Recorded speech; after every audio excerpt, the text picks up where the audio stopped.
We had publication of most of the papers in the journal of the DSNA. And so we decided to continue. And then for last year, we were supposed to have the second workshop in conjunction with the Eurolex conference, which then actually was when the corona has hit us. So things started changing.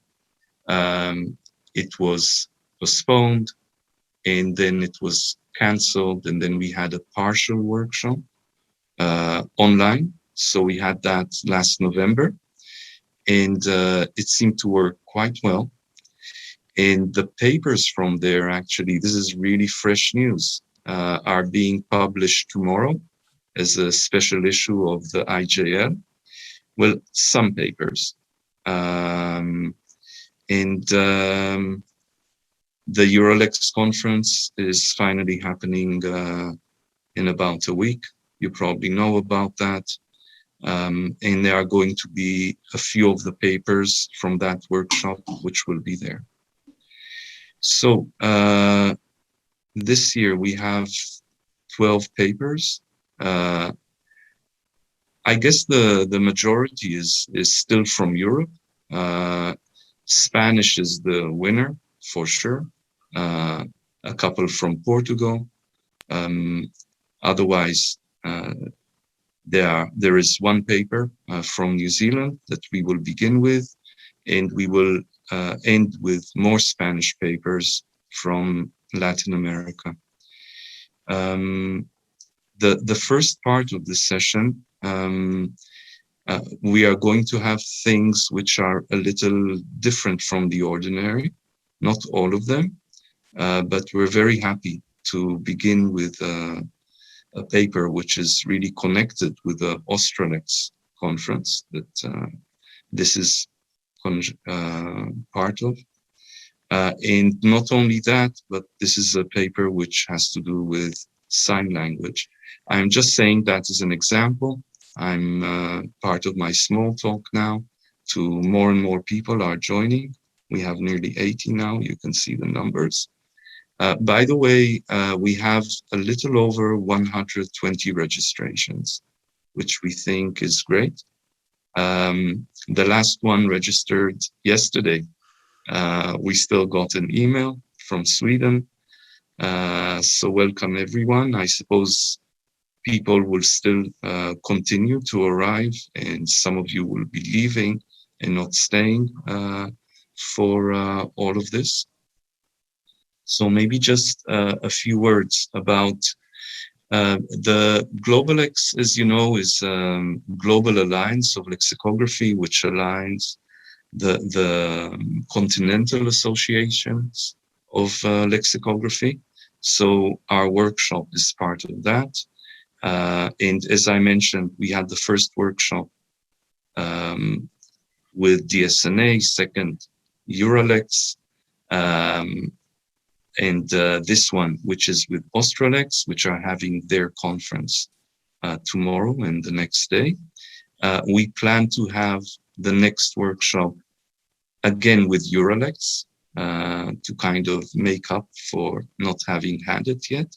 And that is the conference that Annette is going to organize at her institute in Mannheim next summer. So we hope that then we can all meet again face to face. We'll need to see. And then we plan already to have 1 in 2 years, which will be part of AsiaLex in Korea.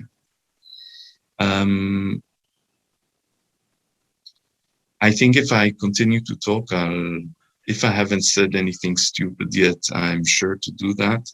So maybe Annette, you are going to chair the first session. Right. Maybe I'll just add. So we have 3 sessions, 15-minute coffee breaks or breaks between each session. And Annette is going to chair the first one. So please. Thank you, Ilan. But before we start, I would like to give you some information on how we proceed. one thing that I would suggest is that you rename yourself for your person you are here, so that we know how to address you. I've seen that some people have their name written in other than the Latin alphabet, which is very understandable, but makes it very hard for us to read your name properly should you participate in the discussion. So if possible, let us know your name in Latin alphabet and the way you want to be called, maybe your first name, your last name, whatever it is. Just if you'd like to participate in the chat or in the discussion, that would be very nice, so that we know how to talk to you. And also, we would like to ask you to switch off your cameras while the presentations run. And of course, then if you have a question, put it into the chat. We will collect all the questions. And then if you'd like to ask a question in person, we will unmute you, or you can unmute yourself, and then we can discuss vocally instead of using only the chat. I think that's correct, right, Ilan? Mm-hmm. Absolutely. Okay, well then, my time says it's 9:40, so this is the perfect time to begin with the first session. And I'd like to welcome Mickey Vale, Rachel McKee, and Sarah Alexander, who have prepared their first paper on COVID-related terms in the sign language being used in New Zealand. And I'm very glad that you are joining us and are willing to do this in the evening. We really appreciate that. And please go ahead and share what you have to tell us. Thank you. Thanks very much, Annette and Ilan. Yes, so good evening from New Zealand. Rachel is also attending, but for making the presentation run a bit smoother, it will just be me presenting, and Rachel will be available for questions afterwards. So we're focusing on neologisms in New Zealand Sign Language, which is a minority language used by the deaf community in New Zealand, and it has been an official language of New Zealand since 2006.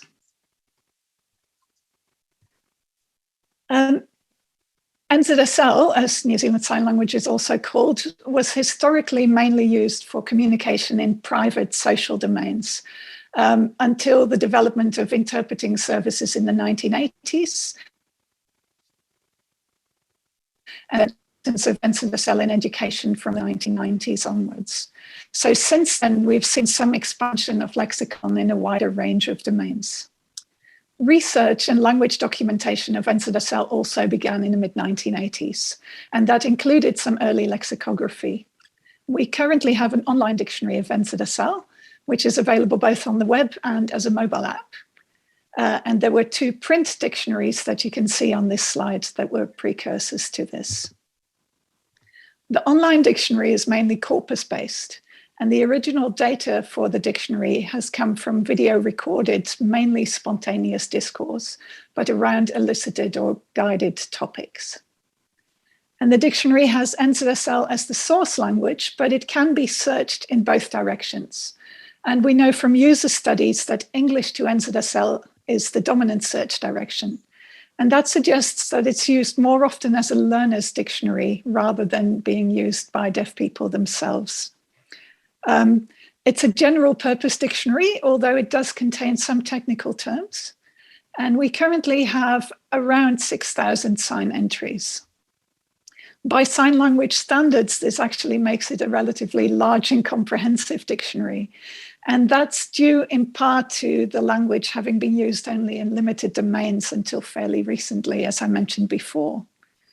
But also, sign languages tend to have limited lexicalization, and there's a large role played by productive context-dependent forms, and I'll get back to that later in this presentation. In 2020, we also launched a new platform, which is called NZSL Share. And this is meant to be a crowdsourcing platform for sharing news. Also includes technicals, for example, school curriculum-related signs. And we're hoping to use NZSL Share as an online validation tool by using commenting and upvoting features.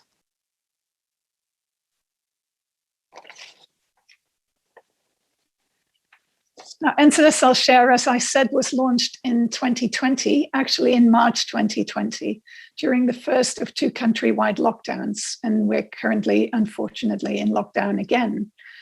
So some of the first signs that were contributed to NZSL Share were actually COVID-19 related.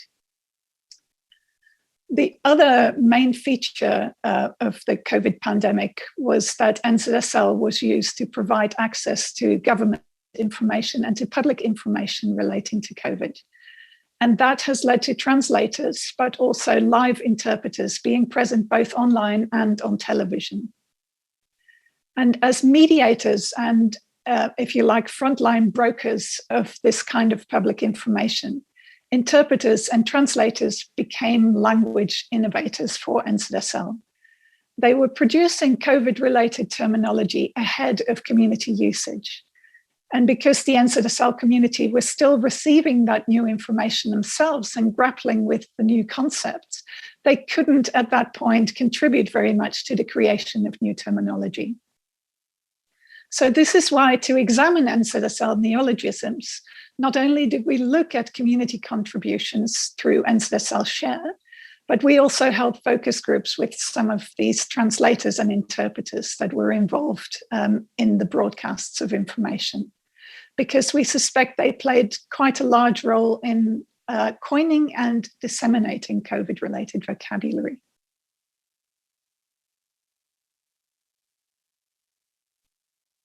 Here are some of the terms that interpreters and translators told us were challenging in their work, and which therefore we suspect might have triggered neologisms in NZSL. We've loosely categorized those terms into 3 groups. First of all, as expected, there are many medical or testing related terms, and some of those would be readily understood by an audience, for example, vaccine. But is have restricted to, say, the medical and scientific community. So they were mostly technical terms. The second group were neologisms in New Zealand English. So they were either completely new words, or they were concepts or phrases that were extended or reframed.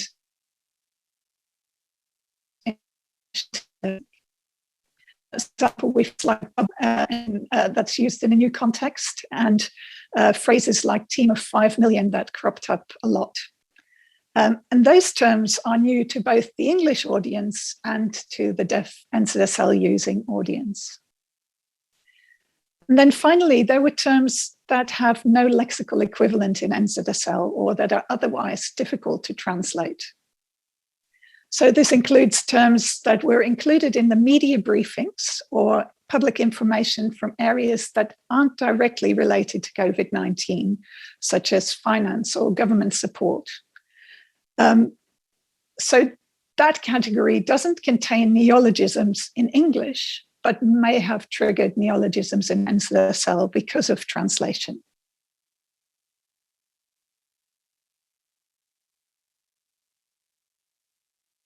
When translators or interpreters need to find lexical equivalents, they typically use the same resources that languages already have for lexical innovation. So they can call on language internal mechanisms like derivation or compounding to coin new terms, or they can draw on other languages for calques or for loanwords. And different languages have different preferences for lexical innovation. So one of those strategies might be much more frequent than another. We found that interpreters and translators were very conscious of the strategies they used. And they told us that they deliberately avoided creating neologisms. In the case of interpreters, this might partly have been because they were aware of their own identity as mainly second language users of NZSL, which is the case for most, if not all, interpreters. So instead, both interpreters and translators often chose to paraphrase and to extend concepts with examples. So for example, rather than using the abbreviation MIQ, which stands for Managed Isolation and Quarantine, they used the phrase stay in a hotel. And they were also concerned about language authenticity. And that made them choose strategies such as grammatical restructuring or using spatial reference, which is often used in sign languages, to make sure that the information would be understandable to the target audience of deaf NZSL users, many of whom are not very health literate, as well as not always being literate in English. They also used lexical extension, so a sign such as this, something like was used and with English math to extend to the concept of an epidemic. Sign languages, as I noted earlier, have a really small established lexicon, and they frequently make use of a large set of productive forms. And those productive forms consist of hand shapes and movements and locations that are visually motivated. And those forms are combined on the spot to depict context-specific meanings. So, for example, this upright index finger is used in many sign languages to represent a person. And combining that form with different movements and locations then expresses the actions and placements of different persons. So you could have someone approaching you, or you could have people meeting alongside each other, or moving away from each other. And over time, some of those productive forms become lexicalized. So the online dictionary of NZSL includes entries for the sign meet and divorce, for example. But many of those constructions don't become completely lexicalized. They remain context specific. We can see those productive forms at work in concepts such as social distancing.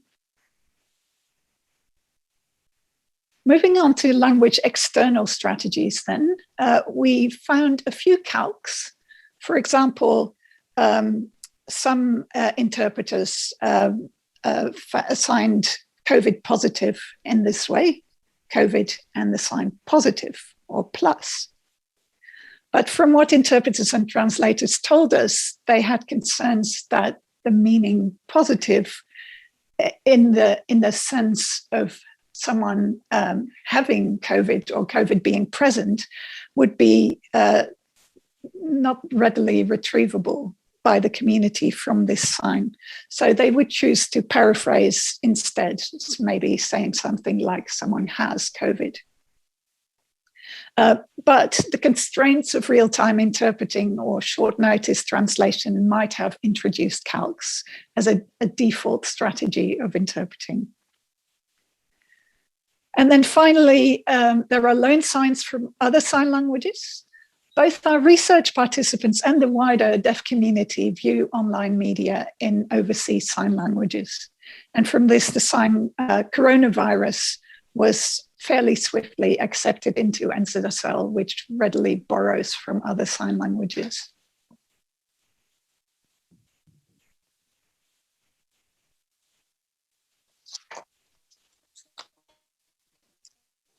To summarize, translation in COVID-19 related terms were driving linguistic innovations itself, drawing on both language internal and language external resources.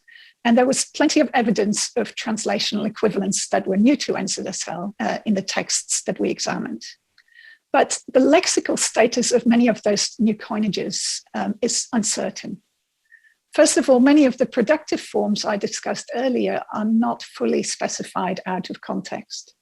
So for example, the concept of a trans-Tasman bubble, which allowed quarantine-free travel between Australia and New Zealand, is currently expressed by two planes flying in alternate reciprocal directions. And a commonly used construction for the concept of quarantine shows a fenced-off area. But out of the context of COVID-19, the specific meaning of those constructions isn't always retrievable. Secondly, some of the translational equivalents are not lexical. Instead, they're conventionalized phrases or expansions. So, for example, NZSL tends to express hyponyms as a list of category members. So in the context of COVID-19, a way of signing symptoms would not be by coining a sign meaning symptoms, but instead by signing the symptoms of COVID. So a fever, sneezing, a cough. In other contexts, symptoms of another disease would be different. And so the signed phrase, while conventionalized for COVID-19, would be different in different contexts. And thirdly, some coinages were idiosyncratic or very variable. Some terms also evolve over time as more information becomes known.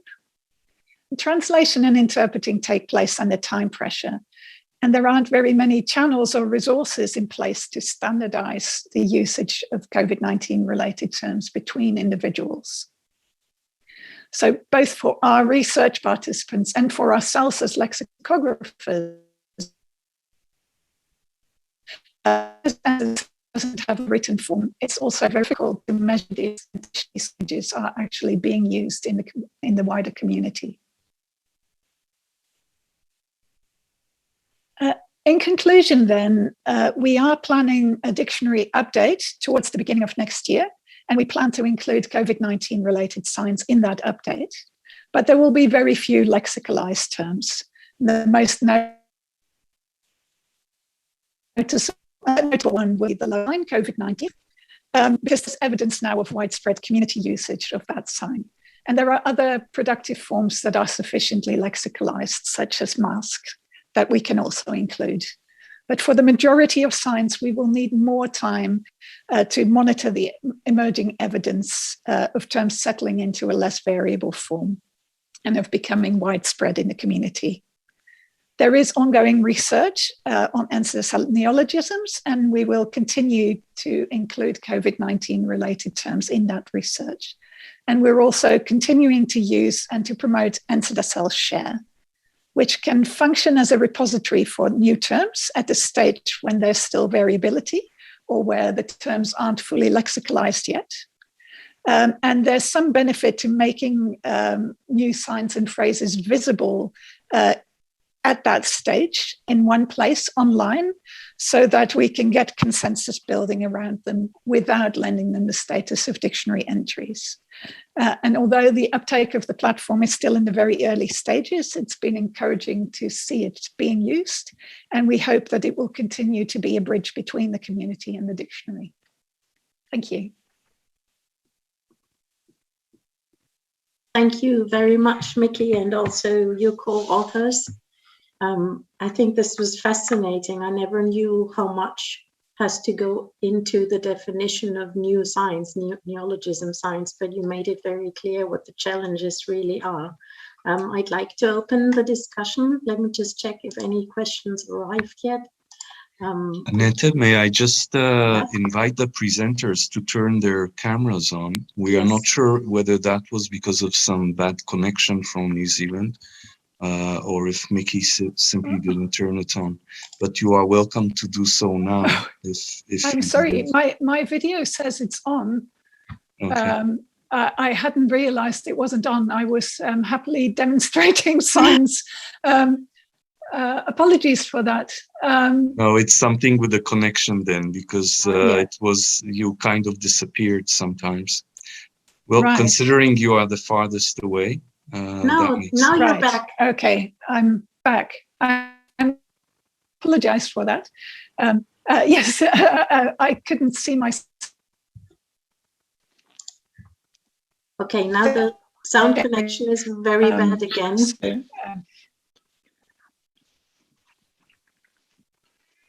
okay, maybe Rachel could answer questions in that case.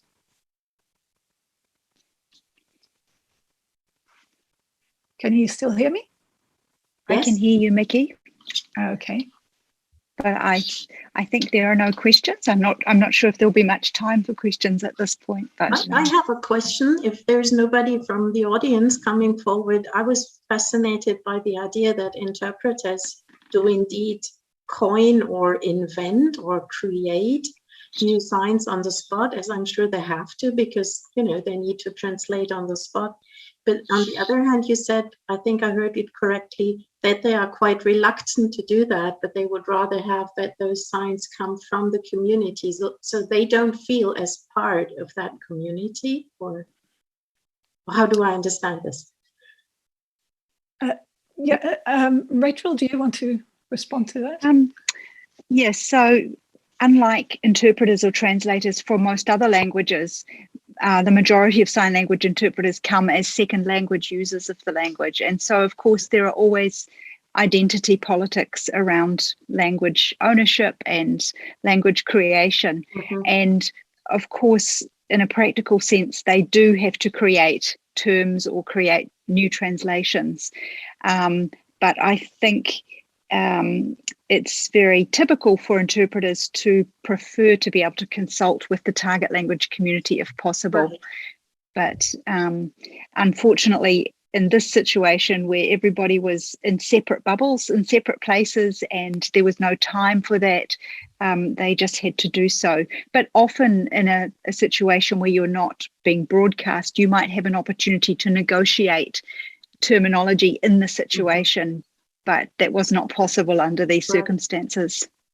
I find this quite interesting because when it comes to other neologisms, not in sign language, but in general language, if that's the opposite term, I don't even know.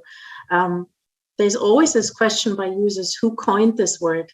Is there a creator of this word? And of course, usually you don't really know who was the creator. So I found this quite interesting that indeed, in this case of sign language, you could see who created the term, but then they don't want that. Yeah, interesting. Yeah. Okay. That's true. In sign language, there is always a face associated with the words. Mm-hmm. Wow. Well, then time is already up. I could ask more questions and I would love to learn more, but we'll possibly read about that. Thank you so much for presenting, for joining us, and have a good evening and a restful night over there, down under, wherever you are right now. Thank you. Thanks very much. Okay, well then I'd like to call our next presenters. This is Ruth Costa and a large number of co-authors whom I will not all name now. You can see already on the screen. They present their talk on neoterm or neologisms, and they'll discuss the question of how much terminology there is, or determinal. I can't even pronounce that word. Well, you will probably. So I'll hand over to you. Thank you. Thank you, Annette. Is the sound okay? Do you? Yes, I can hear you very well. Thank you. Okay, thank you. So in the first place, I would like to say that I'm very happy to present our work in this conference. So we are a big team. We are going to talk about the difference that we can find between neoterm or neologism when you analyze corpus for language. So what we are going to talk about is a closer look to the determinologization process. So the team,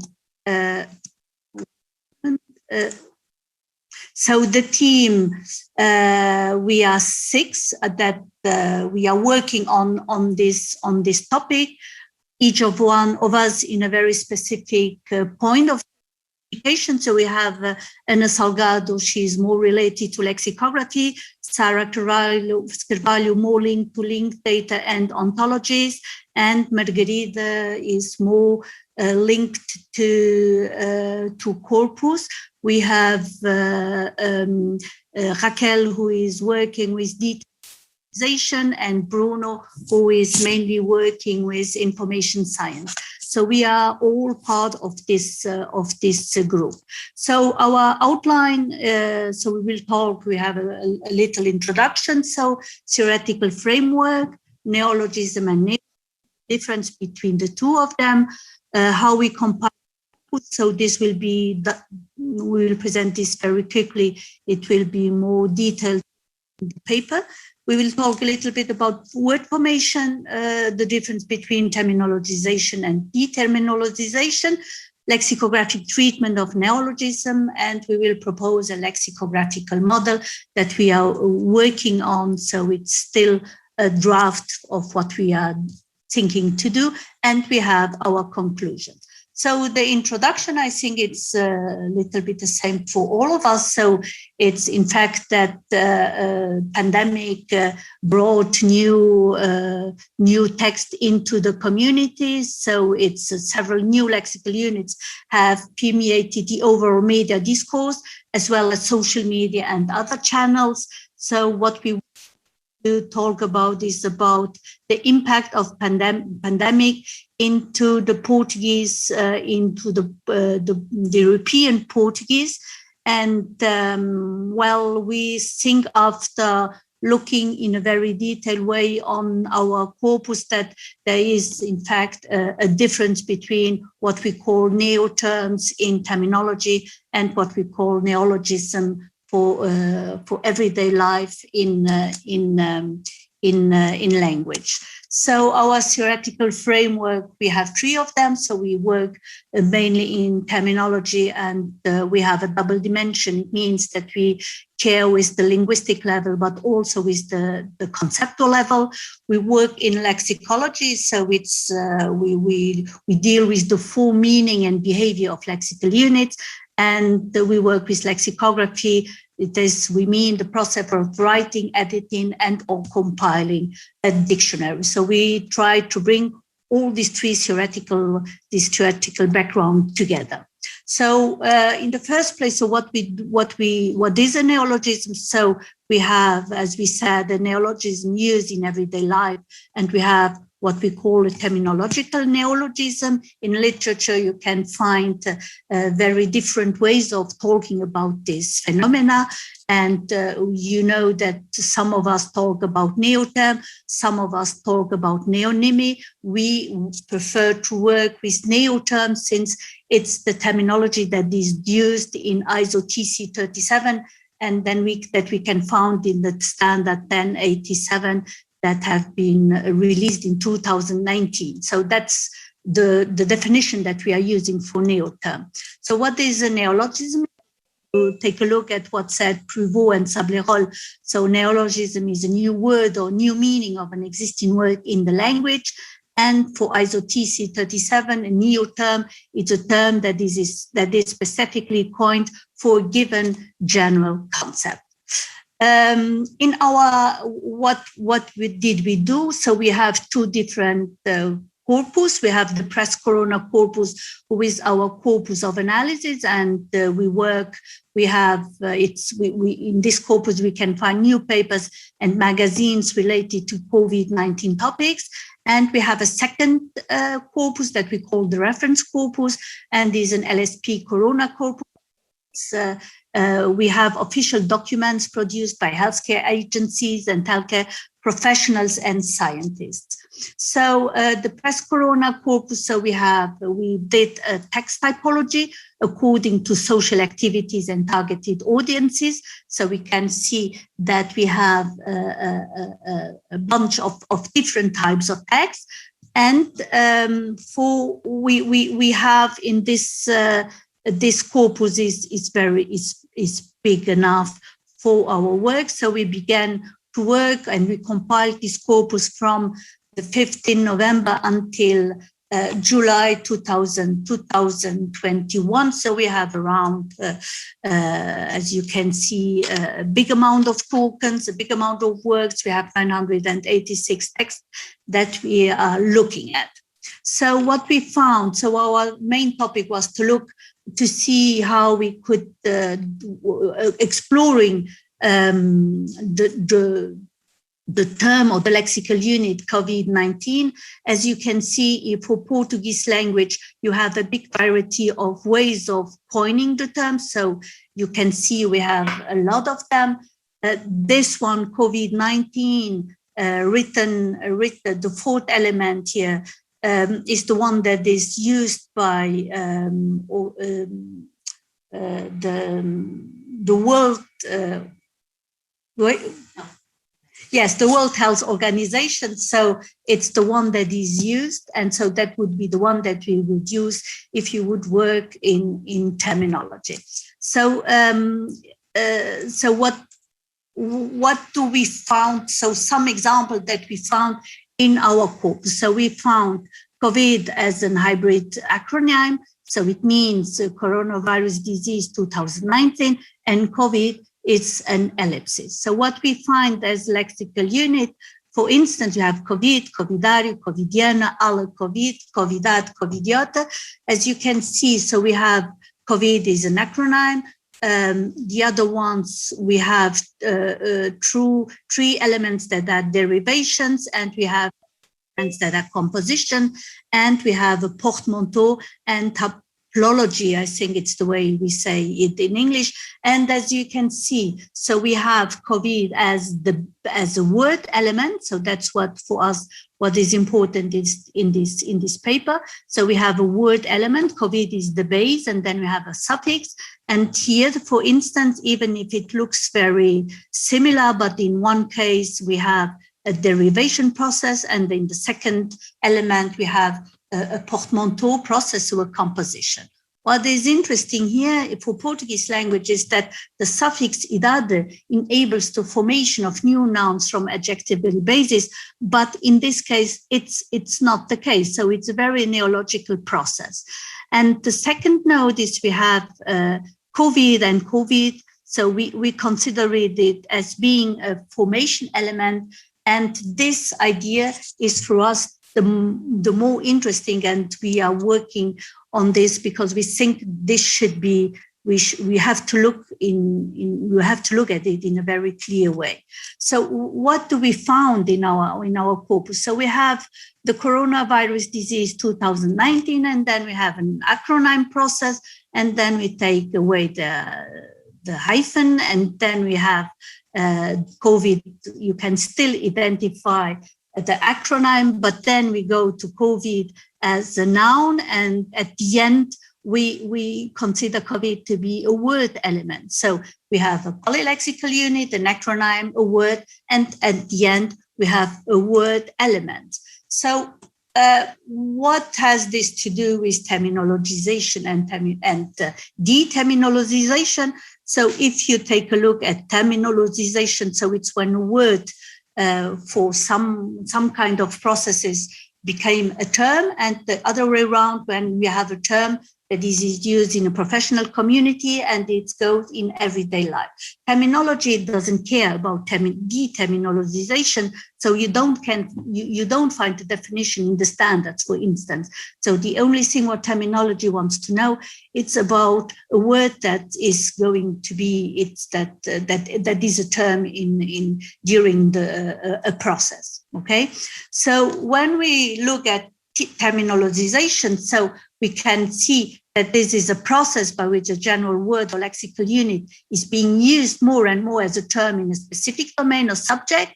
And in the standard 704, you have the process by which a general language word or expression is transformed into a term designating a concept in a language for special purposes. What we are dealing here with is exactly the other way around. So it's when we have a process by which a term is transformed into a general language word or expression, and this process by which a scientific term during its way from a field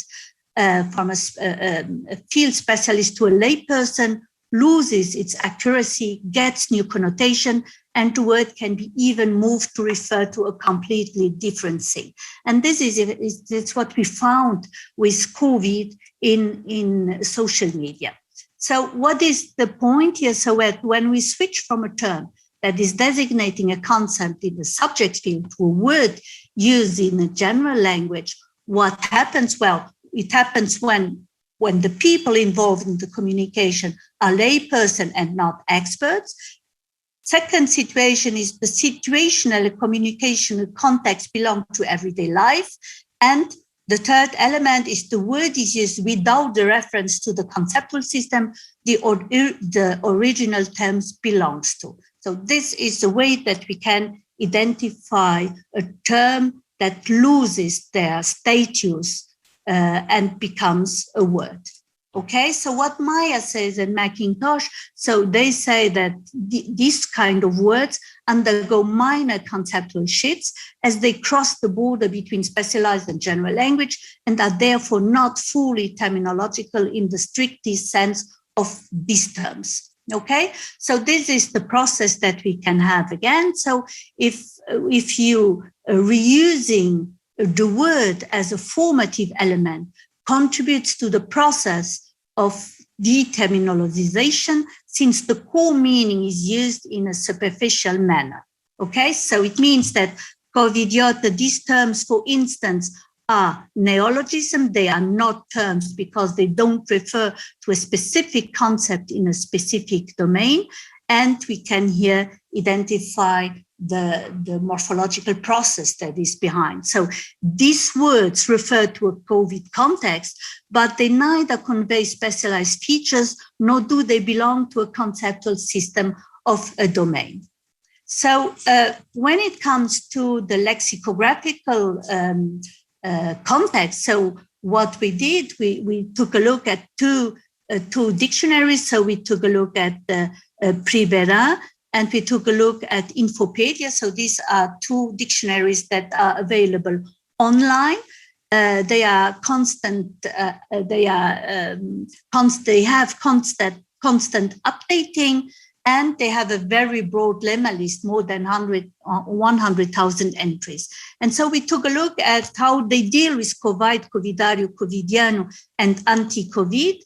And we can see here, for instance, on one hand, we have Covidario, and on the other hand, we have, on one hand, we have Pribera, and on the other hand, we have Infopedia. So you can see they have different lexicographical strategies.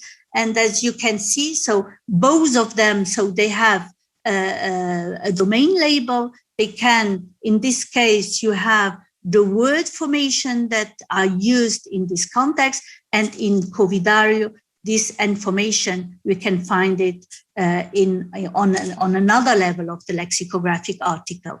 So if you move on here, again, we have Covidiano and Covidiano. So we have adjectives, and you can see here, you have, again, you have the word formation, but as you can see, there is no label for the domain, okay? So we don't know if they consider this to be general speaking language, or if they consider it to be it is a term that belongs to a domain. So they avoid that information. And Ruth, just to let you know, like about a minute. Yes, thank you. I don't have, I will need eventually 2 minutes. It's okay, Aneta. Sorry, but it's I'm finishing. So we have this anti-COVID in this again. So again, they don't have the domain, and on the other hand, they don't mention the year. They don't mention 19. Okay, so again, as if you compare all of this, so they have different strategies, and they present their article in very different ways. So what do we have? So these dictionaries register some of the neologisms detected in our corpus. There are still some of the elements that are not in the dictionary, even if they are updated every day. And none of the dictionary has neological collocation. They don't identify. We don't have the label referring to a neologism or to new entries. And of course, we don't have provide as a formative that can also form new words such as other nouns, other verbs, and other adjectives. So this is our model that we propose and that we are working on. This has been presented in Lexonomy. You can see that we have here Sciences Médicas, medical sciences. There is a relation with Ontothem Lab Med, so it's an ontology that we did for labeling, for domain labeling, and we have the collocation here that we think it's very important for translators. For instance, it's very important to have this kind of collocation.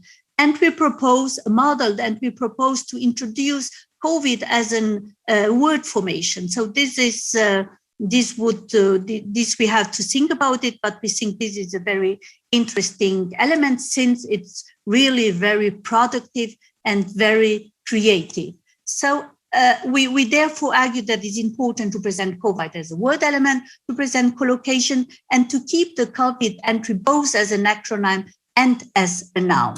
Conclusion, sorry, Annette, it's our last mail. So neologisms are linguistic phenomena that are morphosyntactically manifested via the creation of new words, the attribution of new meanings to already existing lexical units. Neoterms are new terms whose aim is to designate or redesignate new concepts, and the process of determinologization results in the creation of false neoterms. It's the results of minor conceptual shifts or new connotations. Okay, we would not find them in the conceptual system. And the conclusion is, well, COVID as a word element is neological per se, so it is used in the creation of both neologism and neoterms. We have to give more attention to this phenomena. We need to for continuous corpus update, and very relevant. So it's the relevance of multidisciplinary teams undertaking regular linguistic observation of such phenomena involving lexicographers, linguists, and domain experts to support accurate decision making. Thank you very much. And well, Margarida, Sarah, and Anna are attending the conference. So if there is some question about our conference, we are all happy to answer your question. Thank you very much, Annette, and sorry for the time. Don't be sorry. Thank you, Ruth. And also thank you to the other authors. Yeah, I would have a lot of questions, but it's already 10:20, and I know that Ilan is always very strict. So I guess we should move on. But please, if there are any questions from the audience, put them into the chat. We will collect those. And I'm sure the authors will be very willing to answer them directly to you or via email at a later point. Yeah, I think we have to move on. So sorry. No problem. No, for those who are in Zaragoza, we can talk later on. Okay, perfect. I'm sorry we are not in Zaragoza, but maybe sometime. Okay. Thank you. Okay, well then it's time to start the next presentation, and this is by a group with Quirin Wöschinger, Barbara McGillivray, and Hans-Jörg Schmid. And this will be shown as a video recording, but Barbara is with us and happy to answer any questions that might come up later. Thank you. And I think our technical director is starting the video now. My name is Quirin Wöschinger, and this is joint work with Barbara McGillivray and Hans-Jörg Schmid. And we're from LMU Munich and Cambridge University. And our talk is titled Social Semantic Variation of English COVID-related Neologisms. So we want to study words that are new because they've changed in meaning. And we also want to study whether there are social differences with regard to the use of these new words. As you all know, the coronavirus pandemic has triggered a lot of lexical innovation. You can see one list of a couple of COVID-related neologisms here, and you're probably familiar with at least some of them. However, these are all formal neologisms. And the focus of this talk will not be on formal neologisms, but on semantic ones. Another example of a COVID-related neologism is the word frontline. And in contrast to the previous examples, frontline isn't really new. This form has existed for a long time. But as the OED says, before 2020, we have this one meaning here of a person working at the forefront of an organization's public activity, typically as the point of direct contact with customers, clients, users of the organization's services, etc. And then this same form has received a pretty different meaning later on after the pandemic. So the OED says that in and after 2020, the meaning is often related to employees who provide a service regarded as vital within the community, such as a healthcare worker, teacher, etc., often in frontline worker. So clearly, this is a different kind of lexical innovation. We're not dealing with new forms, but we're dealing with new meanings or semantic neologisms. And these are the kinds of lexical innovation we are focusing on in this talk. Now, when we use one of the corpora I just mentioned already, the COCA or the coronavirus corpus, and we look into the meaning of frontline by using collocation analysis, this is what we get. So on the left-hand side, you get the results from COCA, which are pre-pandemic. And as you can see, the by far most strongly associated word is the word worker. And this is clear from the collocation frontline worker. But if we look at the other collocates of this word, we can see that we have a pretty diverse set of words with some focus on the domain of war, like troop, war, soldier, etc. Now, if we compare this to the post-pandemic list of collocates, we can see that again, workers, the plural of worker is on top. So this is still the by far most strongly associated word. But then the rest of the picture has changed quite significantly. So we don't really find any war words here anymore, but rather we have a strong focus on the health domain. And also we find the adjective essential, which was reflected in the second definition of the OED I showed you in the previous slide as well. Now, one method that goes beyond collocation analysis are so-called word embeddings. So the basic idea is the same, namely that you try to model the meaning of words by the kinds of words they occur with. I will talk a little bit more about how exactly this works later. We want to use the same method of word embeddings and try to figure out whether we can find words that have changed between 2019 and 2020, and whether the words that have changed the most between those 2 years are actually COVID related, or whether we find other interesting semantic neologisms. So we basically have two research questions. The first is what I just described. Can we detect COVID-related semantic neologisms? The question is whether we actually find social semantic variation among these semantic neologisms. So do certain COVID-related neologisms differ between communities? Now, how do we collect all of this data? So fortunately, the Reddit data is freely available, and Jason Baumgartner hosts the full data set, which is more than 1 terabyte of textual data in size, on his website called PushShift. And there's a Python library called Psar, which allows you to use an API to retrieve that data. And this is what we did. And for our study setup, as you will see, we need 3 data sets. So for the first research question, where we try to identify semantic neologisms, we need a data set that covers 2 time periods, 2019 and 2020, in order to compare the meaning of all words in our vocabulary between those 2 years, and in order to find the words that have changed the most between the 2 years. Now, this is the first data set. The second data set is for studying social semantic variation. So what we want to find out here is, as I said, do meanings of new words differ between communities? So in the first step, we need to know which are the communities that are particularly active and relevant with regard to the pandemic. And to find these most interesting subreddits, we use a query-based approach, and we retrieve a large set of comments that all contain the term COVID. This is the first step. And once we've determined certain subreddits that are of particular interest potentially to us, we then collect a bunch of subreddit-specific data sets where we download all the comments we can get for these subreddits. And for the community-based subreddits, we are focusing on 3 different subreddits in this talk. So there's one representative of the so-called mainstream.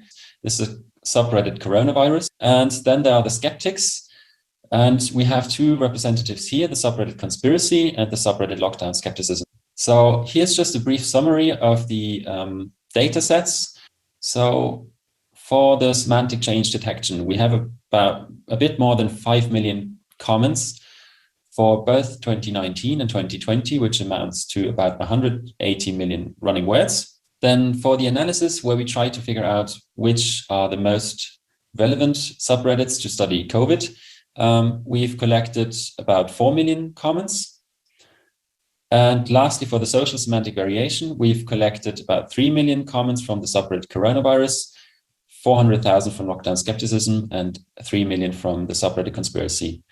Now, how do we conduct our analysis, and what kind of analysis is this? How can we embed new words? So how can we form meaning representations of words in a quantitative way? So the most important foundation for this is the notion of distributional semantics. So you can know a word by the company it keeps. You can model the meaning of words by looking into which words they occur with. In the end, if everything works, similar words should appear closely aligned in the vector space, and words that are more dissimilar should be more distant. Now, how do we arrive at these semantic representations? So first, as always, we need to do a couple of pre-processing steps. And then we train our word embeddings, and we use the very popular word-to-vec algorithm for that. After training several models, so for example, when we compare the semantic representations of 2019 of certain words to those of 2020, we need to align the word embedding model so that the vector spaces are aligned and we can actually measure distances meaningfully. And we use the popular orthogonal Procrustes method for this. And in the last step, when we have the embeddings, we evaluate them and we see whether words differ in meaning between two corpus slices, basically. So the next section will deal with the semantic change detection component, and I will show you the results right away. So what you can see here is a list of the words that our models identified as showing the biggest semantic distance between the years 2019 and 2020. And we were happy to see that the word corona ended up on the very top of the list. And we also find a couple of other COVID-related words, as you can see. For example, we have pandemic in position 6, distancing, lockdown, quarantine, and tracing. But there are also a couple of other interesting words that are supposed to have changed in meaning. For example, we can see Floyd, which is clearly a reflection of the George Floyd incident. And we find certain words related to social network platforms, namely Snapchat, like Snapchatting and gay Snapchat. But overall, this is sort of the results for the first research question. So it seems that we can detect certain semantic neologisms that have changed in meaning between 2019 and 2020. Now, what I showed you on the previous slide were the 20 words that were predicted to have changed the most between 2019 and 2020. And I forgot to mention, actually, to say a little bit more about this second column here, SEMDIST, which stands for semantic distance. So this is a measure of cosine distance that I introduced very briefly earlier. So this is the distance measure we can derive mathematically to measure the distance between semantic representations. So higher values here mean that the words are more distant semantically. If we go down the list, the values decrease. With this list here, I didn't just pick the top 20, but I went through the whole top 100 and picked out the ones that seem to be COVID related. And as you can see, we don't only have the ones I showed you earlier. So this is up until including tracing, but we have a bunch of other words related to masks, even Zoom, as in Zoom fatigue, which I showed you earlier. Now we can zoom in a little bit more and investigate what's behind these semantic representations. Namely, we can output the words that are most similar in meaning according to the model with regard to certain words we pick. So here I show you a case study for the word distancing, which was on the previous list, and the results for the 2019 model are on the left. So the words that are most similar to the word distancing in 2019 are distanced, disassociate, detaching, etc. So this is a pretty general and diverse list, I would say. And if we compare this to the nearest neighbors in 2020, we can see that the second list here is clearly dominated by the pandemic. So distancing in 2020 is closely related to isolation, to the lockdowns, to mass quarantine, etc. And this is kind of what we would expect to find. So this nearest neighbors method allows us to look into what kind of meaning change certain words have undergone. Now to our second research question. So we didn't only want to detect semantic change over time, but we also want to study social variation. So as I indicated earlier, first of all, we wanted to find out which communities we should compare because they're most relevant to COVID on Reddit. And therefore, we retrieved a big data set of comments that all contain the term COVID. So this is essentially a random sample of COVID-related comments on Reddit. And if we analyze which subreddits are most active with regard to the term COVID, we find that, unsurprisingly, probably coronavirus ends up on top, followed by very, very popular subreddits, but general ones like Ask Reddit, Politics, and World News. But then we also find a couple of subreddits that are interesting because they're probably less mainstream, like conspiracy here and lockdown skepticism. So this is how we pick the subreddits for the social variation analysis. We try to pick one neutral subreddit, coronavirus, and then we also picked two subreddits that might show different semantic representations. Now, to give you an idea of what the differences between these subreddits might be, as you can see, coronavirus is a pretty serious subreddit and it's pretty neutral, whereas on the other hand, lockdown skepticism is clearly an activist subreddit with an agenda. So you would expect people to have different attitudes towards lockdown when comparing both subreddits. And the question is, will that be reflected in the meaning of the words? So what you can see here now is the nearest semantic neighbors analysis for the term lockdown between the two subreddits. So now I'm not comparing over time, but I'm trying to find out which words are closest in meaning in the respective communities to the word lockdown. And again, if we look at the representations in the neutral subreddit coronavirus, we have pretty neutral terms here: shutdown, lockdown, shutdowns, etc.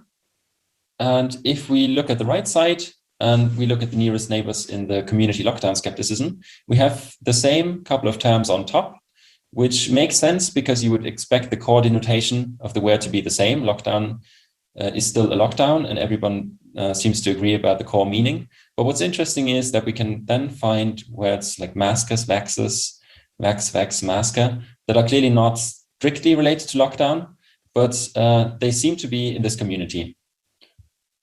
Now, going beyond this analysis and basically building on top of this analysis, in the next step here now, we look into the biggest discrepancies in semantic neighbors of lockdown between both subreddits. So again, we have coronavirus on the left and lockdown skepticism on the right. But now what we've done is we've looked at full vocabulary, and we've investigated out of all the semantic neighbors of lockdown, which ones are regarded as significantly more similar in the coronavirus community as compared to the lockdown skepticism community. So on the right-hand side, you see the semantic neighbors for lockdown in lockdown skepticism. And the first word on the list is vaxes.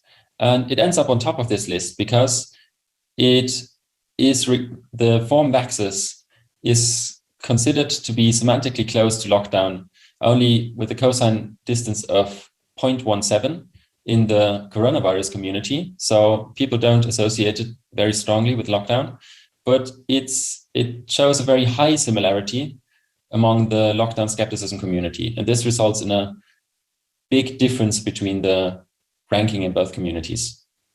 The same applies to masker, vax, maskas, vaxa. So we can see the same pattern coming up.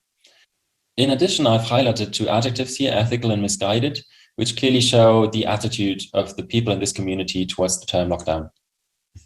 Now, I have one last case study for our social semantic variation for you. So here I'm analyzing the nearest neighbors for the term vaccine, but now I'm not comparing coronavirus to lockdown skepticism again, but this time I'm comparing it to the model for the subreddit conspiracy. And what we can see here is, again, more general terms and more neutral terms in the coronavirus subreddit. And if we look at the nearest neighbors for vaccine on the right-hand side, it's pretty interesting that most of these terms are actually not neutral at all, quite the opposite. So SIDS, for example, refers to the sudden infant death syndrome, which was claimed to be a big risk among the vaccine. The Neuralink is Elon Musk's brain implant company, and there are conspiracies around how that's related to the COVID pandemic. And related to this microchipping, this is a set of clearly conspiracy-related terms. And then we also find some words that signal the general attitude of people towards the vaccine. So forcefully probably indicates that many aren't happy to take the vaccine. Mandated as well. There seems to be some doubt about the efficacy of the vaccine as an untested, and about certain potential side effects like dysphoria. So all in all, it seems that we have a pretty vaccine skeptic and conspiracy related semantic representation in this community, which is what we would suspect. And therefore, the model does seem to capture some social semantic variation. Now, to sum up, dealing with neologisms here, and the classic case of neologisms is still formal neologisms. And if there's a new form, there's not too much doubt if it's successful, whether this is a new word. The thing with semantic neologisms like this is that this is much trickier. So are we dealing with new words here? Or are these just different kinds of uses? This is one example from the OED. Here are a couple of other examples. So the easiest case is if we have lexical innovation and these new forms become conventional, but they're formal neologisms like PPE and infodemic, then they usually get a new entry if they become conventional.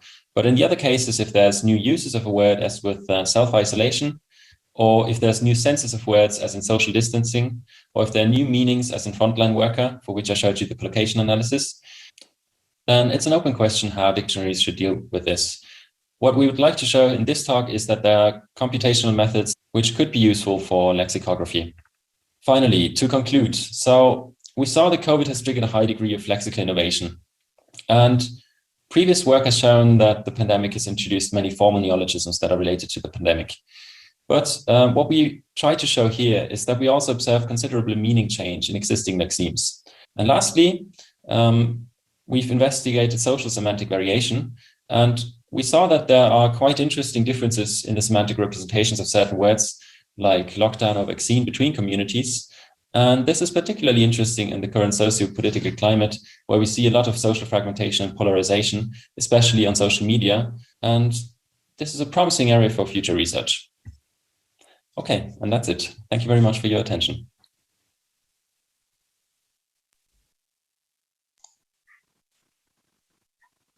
Well, hello again, and hello, Barbara. It's so nice for you to share with you. Thank you. And I also have a question in the chat that was directed to me directly, whether we may share the email addresses of Query and possibly you as well. Is that okay? Yeah, sure. Yeah, yes, okay. Please. So I'll put those into the chat later. I don't see any questions at the moment. I can see a hand raised. Oh yeah, Arletta. Okay, please switch on your camera and unmute yourself and go ahead. Arletta, it's your turn. Yes, I have done so, but I can't see myself. But I can see you and I can hear you. Okay, lovely. Just one question. In one of the final slides, there was a difference between a new sense appearing and a new meaning. And it's still not clear to me. Could you comment on that, please? Yes, well, we actually had some discussions internally about these nuances. So what we wanted to stress here was the lexicographic point of view and the kind of general semantics point of view. So on one hand, new senses, we see as new senses in the strictly lexicographic sense, as basically a decision that the lexicographers make about adding new senses to the entry, and meanings as a kind of more abstract level. But I agree that there is definitely room for discussions. The distinction between usage or uses and sentence meanings is also quite blurry, because these methods highlight, first of all, distributional differences, which can then be interpreted as deep semantic differences or innovations, or not. So yeah, thank you for the question. It's an open, still open, open question. Do you have suggestions on this? When I was listening, I was thinking about it, and I thought it was a difference between a new meaning or sense versus a new use, rather than a difference between sense and meaning, which to me are too closely related to really be distinguished in this way. Yeah, I agree that we could have merged the last two categories. We tried to be very very detailed, but the distinction is quite fuzzy. Thank you. So, thank you. I would love to discuss on how all of this reflects back in when you treat those words or new meanings or whatever in lexicographic products. That would be really interesting to discuss how to work with that material for a dictionary project, but we'll do that later, okay? Thank you for the moment. We have to move on, and I'd like to invite Franck to talk about the dictionary's revision history regarding to topical events. And I'll hand over to you, Franck. Hi, thank you, Annette. Would you switch on your camera so that we can see you? Thanks. Yep. Is that working? I can hear you, but I don't see you yet. We'll see. Can you see my slides at least? Yes, now I can see you and your slides, and I can hear you perfect. That's great. So thank you, Annette. In this talk, I present a method that uses Wiktionary revision history to detect lexical changes related to topical events, especially neologisms related to COVID-19. And so a question that immediately comes to mind is probably, why relying on Wiktionary log instead of corpus analysis? And my answer is, if you've got what it takes to conduct a proper corpus analysis, do it. The OED team was able to make 2 special updates devoted to COVID-19, and that's great. But a corpus analysis obviously requires corpora, and satisfactory corpora are not available for all languages. And the reason to turn to Wiktionary is that even if detecting formal neology is quite simple, detecting semantic neology is possible, as we have seen in the previous talk, but it requires satisfactory diachronic corpora that are large enough, and it is way more tricky.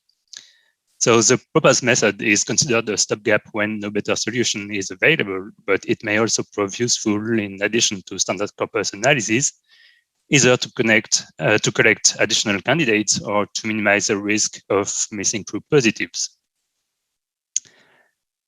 Wiktionary history dumps are available from Wikimedia website and contain also revisions of 4 articles. For each revision, indications on the contributor and date of modification are provided. The present study is inspired by several previous works. First, I'll use 2 measures introduced by Lee to estimate the quality of Wikipedia articles: the so-called rigor, which is the number of edits per page, and the diversity, which is the number of distant contributors per page. I said so-called rigor because I don't share the idea that an important number of revisions indicates rigor or quality articles, but it may indicate an unusual stir around the headwork and be a hint of topical neologism.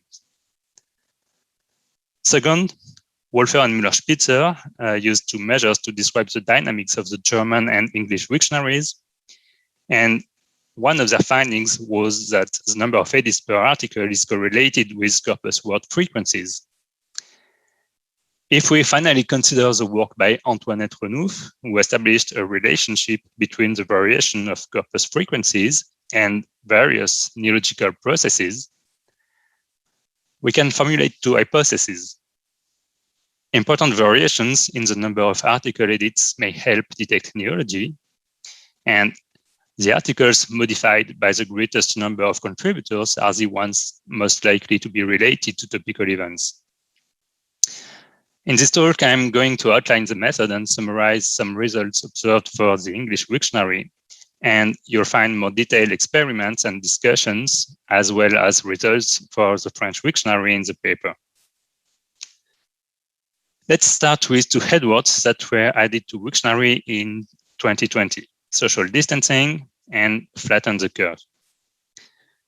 Their number of edits follow the same pattern, a sudden spike when the article is created, followed by a period of calm. When the vertical scale is respected, however, we see that social distancing is more likely to be detected than flatten the curve. In 2020, more than 31,000 lemmas were added to the English dictionary, and these headwords can be represented on a scatter plot diagram whose axis represents the number of revisions in abscissa and the number of contributors in ordinates. For example, the article COVID-19 was modified 115 times by 63 distinct contributors. The word is therefore depicted by a coordinate point 115.63. A given coordinate point can correspond to several headwords, here self-isolate and Wuhan coronavirus.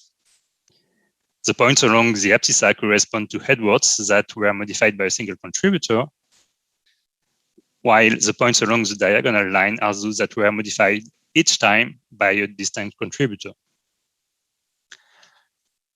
Several scores were calculated to rank the new headwords. The first one is the number of revisions, which orders the points from right to left. When 2 words have the same abscissa, meaning the same number of revisions, they are ordered by their ordinate values, meaning their number of contributors.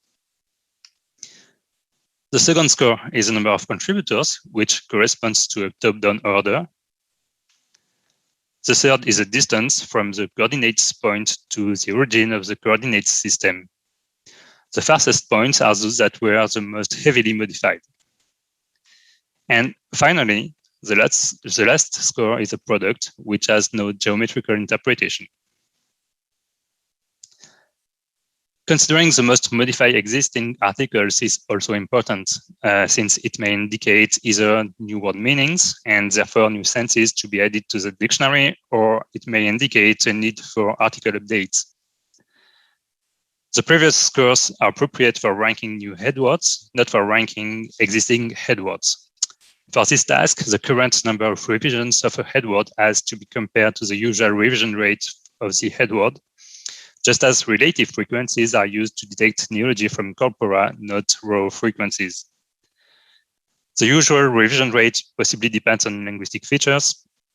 For example, we can see that before 2020, virus and mask, which are polysemous frequent words, are modified quite often, while face mask and coronavirus are not. The scores that are calculated to rank existing headwords consist in the ratio between the number of revisions or contributors over a target period and the corresponding mean or median value for the period that spans from the creation of articles to the target period. In order to assess the relevance of the method globally and to compare the respective performances of the various configurations, I annotated different sets of candidate neologisms. The question for annotating was simple: is a given word related to COVID-19 or not? In total, more than 3,000 English and 3,000 French words were annotated. The task was long, but not difficult, since cases of ambiguity were not frequent. And you'll find a more detailed discussion on annotation in the paper. The annotations made it possible to assess the performances of the different ranking scores. Here we can see the first 20 new headwords retrieved by these scores. A first observation that can be made is that the score based on the number of contributors performs better than that based on the number of revisions, with the first 16 candidates being true positives. The contributors-based score even outperforms the two combined scores, product and distance. Let's now have a look at the scores obtained for the first 200 candidates. This graph represents, in ordinate, the percentage of positively annotated words as a function of the number of candidates examined. The respective performances of the ranking scores observed in the top of the list in the previous slide are confirmed, even if the differences narrow as the number of candidates grows. It is quite noticeable that examining only 100 candidates made it possible to retrieve 33 neologisms related to COVID-19.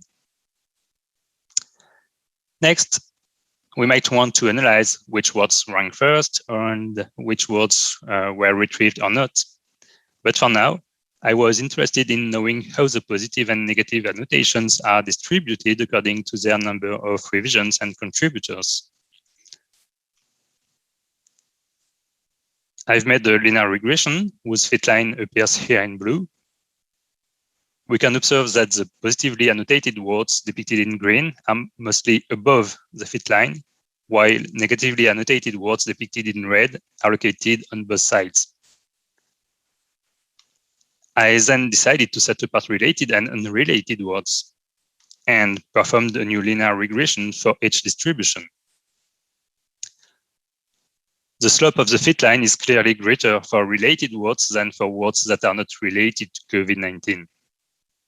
This means that given two words that have the same number of revisions, here 44, an article that corresponds to a COVID-related word is more likely to be modified by a greater diversity of contributors than an article that is not related to COVID.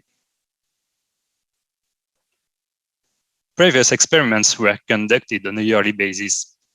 This approach is appropriate for dictionaries that are updated once a year, like the French Petit Robert and Petit Larousse. For dictionaries that are updated more often, I wanted to experiment with shorter time spans in order to get closer to real conditions of a continuous neology watch. And I verified, as you can see, that the method made it possible to harvest new words each trimester, some of which were not retrieved with yearly analysis, or more exactly, they were retrieved, but ranked much lower down, making themselves invisible. Lastly, existing words were retrieved, some of which probably broadening their meanings. The respective performances of the ranking scores are the same as for new words. The score based on the number of contributors performs best. And finally, the quarterly analysis retrieved more or less the same words in different orders, but it also retrieved additional words that did not appear in the top of the list when performing yearly analysis. To sum up, the method works, which is not bad. It made it possible to harvest formal neologisms and semantic neologisms, or at least articles that possibly deserve an update. And an important thing to remember is that given several articles having the same number of revisions, the ones most likely to be related to topical events are those that were modified by the greatest diversity of contributors. The proposed method is not intended to compete with other standard approaches. My advice is use as much data and approaches as you can. Using Wiktionary logs may help when no satisfactory corpus is available, or where time pressure or budget constraints prevent satisfactory analysis. In case you wonder if this approach can be reused, the answer is yes. Technically, the method is language independent, but it probably works well with language editions of Wiktionaries that have the most active communities of contributors. It's also topic independent, but keep in mind that the COVID pandemic is an unprecedented crisis. I intend to experiment with previous years to see what topics emerge. In the meantime, I observed during the present study a jump in the total number of revisions for quarantine. And the jump is visible back in 29. Jumps can also be observed that year for mask and epidemic, even if these jumps are less dramatic. Regarding the new headwords that year, the best rank was swine flu that eclipsed H1N1. So the method apparently proves useful to detect words related to all kinds of sanitary crises. But I hope, and I can only hope, that it will detect words related to more enjoyable events in the future. Because for now, the present is apparently not the time for complacency. And thank you for your attention. Thank you very much, Frank. This was really interesting, and I find your suggestion to use this method, supplementing corpus analysis, very interesting, and I think might be valuable for many dictionary projects working on neologisms. I do wonder, though, if nobody has raised a question yet, so I may ask mine. Oh, there's a question from Chris Halen. Did the type of unique contributor play a role, experienced versus infrequent contributors? So you might like to answer that. And maybe you could stop your screen sharing. Yeah, I'm just trying to. Yeah. I can answer while you look into your. Yeah. Go ahead. So I didn't hear your question. Sorry. Okay, let me read that question again. Oh, Chris, would you like to join us virtually and ask your question in person? Switch on your microphone. And yes. Okay. So can you hear me? We can hear you, but I can't see you. Okay, I switched on my video, but maybe it doesn't work very well. So the question was, did the type of unique contributor play a role? So you have very experienced contributors, people that contribute a lot, versus very infrequent contributors. So if you attract more new infrequent contributors, is that also an indication that it might be a neologism? Did you look into that? I think there's no definitive answer to your question. I've experimented, and you'll find results on these experiments in the paper. For example, some authors using Wiktionary logs discards modifications performed by anonymous users that some people consider unreliable or unexperienced users. But I was interested in the first place by the headwords that generated a particular steer to detect topical events and topical neologisms related to topical events. So there was no a priori reason to discard any kind of contributors. My annotations enabled me to assess different scores and different data sources using or discarding revisions performed only by registered accounts or discarding, for example, anonymous users. And the results were different each time in the French Wiktionary, in the English Wiktionary, and for existing headwords and new headwords. Discarding revisions performed by bots is, of course, a good idea, but trying to detect experienced users is not a good idea in some cases, at least, because I had 2 or 3 examples of new coinages that conducted to the creation of articles in Wiktionary, and that were performed by anonymous users that just performed one edit to create a page. And I would have missed these words if I discarded the modifications performed by the so-called unexperienced users. Thank you. Thank you. My clock says 11. Like, perfect.